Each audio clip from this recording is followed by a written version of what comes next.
حضرت سلیمان علیہ السلام اللہ کے ایک برگزیدہ نبی اور بادشاہ تھے۔ اللہ نے حضرت سلیمان کو دنیا کے بڑے حصوں پر بادشاہت اور سلطنت عطا فرمائی تھی اور بہت سے معجزات عطا کیے تھے۔ مثلاً آپ جانوروں کی بولیاں سمجھ لیتے تھے، ہوا پر آپ کا قابو تھا، آپ کا تخت ہوا میں اڑا کرتا تھا، یعنی صبح اور شام کے فاصلے پر مختلف سمتوں کو ایک ایک ماہ کے فاصلے طے کر لیا کرتے تھے۔ حضرت سلیمان علیہ السلام کی حکومت صرف انسانوں پر ہی نہیں بلکہ تمام مخلوقات پر تھی۔ جنات، حیوانات سب آپ کے تابع تھے۔ حضرت سلیمان نے اللہ سے دعا کی تھی کہ مجھے ایسی سلطنت عطا فرما جو میرے بعد کسی کو بھی نصیب نہ ہو، لہٰذا آپ کو ایسی بادشاہت عطا کی گئی تھی جو نہ آپ سے پہلے کسی کو ملی نہ قیامت تک کسی کو نصیب ہوگی۔ حضرت سلیمان علیہ السلام نے جب دیکھا کہ اللہ نے ان کے لیے دنیا کو وسیع کر دیا ہے اور اتنے سارے چیزوں پر اللہ نے انہیں قدرت دی ہے، تو ایک دفعہ آپ کے دل میں یہ خیال آیا کہ کیوں نہ میں تمام مخلوقات کو کھانا کھلاؤں۔ لہٰذا حضرت سلیمان نے اللہ سے کہا، اے میرے رب، میری ایک خواہش ہے، اگر تو مجھے اجازت دے تو میں تیری تمام مخلوقات کو پورے سال کا کھانا کھلاؤں اور ان کی بہترین دعوت کروں۔ اللہ نے ان پر وحی بھیجی اور فرمایا، اے سلیمان، تو اس کام پر ہرگز قدرت نہیں رکھتا۔ سلیمان علیہ السلام نے عرض کی، اے میرے رب، تو نے مجھے بہت نعمت دی ہے، تیری عنایت سے میرے پاس بہت کچھ ہے، کیا میں صرف ایک مہینے کے لیے ان مخلوقات کو کھانا نہیں کھلا سکتا ہوں؟ اللہ نے وہی فرمائی، اے سلیمان، میں سب کی روزی پہنچاتا ہوں، میری موجودات و مخلوقات بے انتہا ہیں، اس لیے سب کو تم نہیں کھلا سکتے۔ حضرت سلیمان نے دوبارہ درخواست کی کہ اے میرے پروردگار، مجھے صرف ایک دن کی اجازت دے دے تاکہ میں ان مخلوقات کو کھانا کھلاؤں۔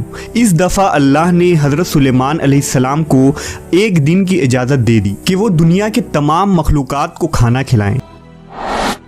حضرت سلیمان نے تمام جنات اور انسانوں کو حکم دیا کہ وہ زمین پر موجود تمام حلال چیزوں کو جمع کریں، یعنی گائے، بیل، بکریاں اور ہر طرح کی سبزی اور پھل۔ لہٰذا ان لوگوں نے ان تمام چیزوں کو حضرت سلیمان کی خدمت میں پیش کر دیا۔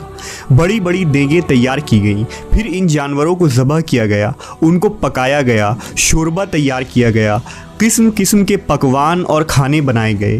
حضرت سلیمان علیہ السلام کے حکم سے دریا کے کنارے ایک عالیشان مکان بنائی گئی جو نہایت ہی کشادہ اور وسیع تھی، تاکہ جن مخلوقات کو دعوت کے لیے بلایا جائے وہ بآسانی اس مکان میں آ سکیں۔ تقریباً 22,000 جانور ذبح ہوئے، سینکڑوں دیگیں چڑھائی گئیں۔ ان بڑی بڑی دیگوں کو جنات نے تیار کیا تھا۔ حضرت سلیمان علیہ السلام نے ہوا کو حکم دیا تھا کہ وہ ٹھنڈی ہو کر چلے تاکہ یہ کھانا خراب نہ ہو۔ آپ نے شربت اور قسم قسم کے مشروبات کے تالاب بھی بنائے تھے۔ اس بہترین دعوت کی تیاری مکمل ہونے میں تقریباً 1 سال لگ گئے۔ جب تمام کھانے پینے کی چیزیں تیار ہو گئیں اور دعوت کی تیاریاں مکمل ہوئی تو سلیمان علیہ السلام کے حکم سے اس عظیم الشان مکان کے اندر دسترخوان بچھایا گیا۔ یہ دسترخوان اتنا لمبا تھا کہ اگر ایک انسان اس کے ایک سرے سے چلنا شروع کرتا تو دوسرے سرے تک پہنچنے میں کئی دن کا وقت لگ جاتا۔ حضرت سلیمان علیہ السلام نے سارے جہاں کے مخلوقات میں یہ اعلان کروا دیا کہ کھانے کی دعوت ہے، لہٰذا سب حاضر ہو جائیں۔ انسان، جند، چرند و پرند، درندے، حیوانات، کیڑے مکوڑے، خشکی، تری اور ہوا میں اڑنے والے دیگر جانور، تمام مخلوق کھانے کی دعوت پر آ پہنچی اور اس مکان میں جمع ہو گئے۔ اب سلیمان علیہ السلام نے اللہ کی عظمت اور قدرت کو دیکھنے کے لیے تمام جمع شدہ مخلوقات کا مشاہدہ کرنا چاہا، لہٰذا آپ نے ہوا کو حکم دیا کہ تخت کو اٹھا کر دریا کے اوپر ہوا میں معلق رکھے تاکہ حضرت سلیمان اپنی نظر سے اللہ کی قدرت کا مشاہدہ کر سکے۔ عین اسی وقت جب تخت ہوا میں معلق تھا، ایک مچھلی نے دریا سے سر نکالا اور حضرت سلیمان سے بولی، اے اللہ کے نبی، اللہ نے مجھے آپ کی طرف دعوت پر بھیجا ہے اور یہ بھی معلوم ہوا ہے کہ آپ نے آج تمام مخلوقات کے لیے کھانا تیار کیا ہے۔ میں اس وقت بہت بھوکی ہوں، لہذا آپ مجھے پہلے کھانا دے دیں۔ یہ سن کر حضرت سلیمان نے اسے کھانے کی اجازت دے دی۔ وہ مچھلی دریا سے نکل کر اس میدان نما مکان میں آئی۔ اور جتنا کچھ کھانا وہاں پڑا تھا سارا کا سارا ایک ہی لقمے میں کھا گئی۔ پھر حضرت سلیمان کی طرف مڑی اور ان سے مزید کھانا مانگنے لگی۔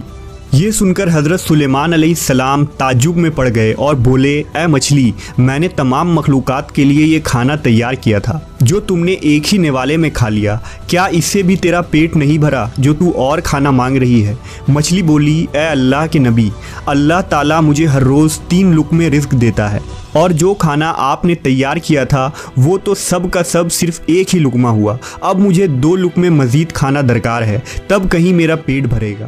اے سلیمان، مجھے کھانا کھلاؤ، میرا پیٹ ابھی تک نہیں بھرا۔ حضرت سلیمان نے فرمایا، تم تو سارا کھانا کھا گئی اور اب بھی تیرا پیٹ نہیں بھرا۔ مچھلی نے کہا، اے سلیمان، کیا مہمان کے لیے ایک میزبان کا جواب اس طرح کا ہوتا ہے؟ آپ کو جتنا کھانا بنانے میں کئی دن لگ گئے، اتنا کھانا مجھے میرا پروردگار دن میں 3 مرتبہ پہنچاتا ہے۔ میں آج آپ کی مہمانی میں بھوکی رہی ہوں، اور اگر آپ اسی طرح باقی مہمانوں کو بھی کھانا نہیں دے سکے تو آپ نے ناحق انہیں کھانے پر بلایا۔ سلیمان علیہ السلام مچھلی کی یہ بات سن کر حیرت زدہ رہ گئے، چکرائے اور ان پر غشی طاری ہو گئی۔ پھر جب ہوش میں آئے تو ندامت سے سجدے میں گر پڑے اور روتے ہوئے کہنے لگے، اے اللہ، میں نے بہت ہی قصور کیا اور تیری بارگاہ میں نادانی کی۔ میں نادان و مسکین ہوں اور اس بات سے ہمیشہ کے لیے توبہ کرتا ہوں، بے شک مجھے اور سارے جہان کو رزق دینے والا صرف تو ہی ہے۔ اور بہت سے جانور ہیں جو اپنا رزق اٹھائے نہیں پھرتے، اللہ ہی انہیں اور تمہیں رزق دیتا ہے، اور وہ سننے والا جاننے والا ہے۔ اے لوگو، اللہ کے اس احسان کو یاد کرو جو تم پر ہے، بھلا اللہ کے سوا کوئی اور بھی خالق ہے جو تمہیں آسمان اور زمین سے روزی دیتا ہو؟ اس کے سوا اور کوئی معبود نہیں، پھر کہاں الٹے جا رہے ہو؟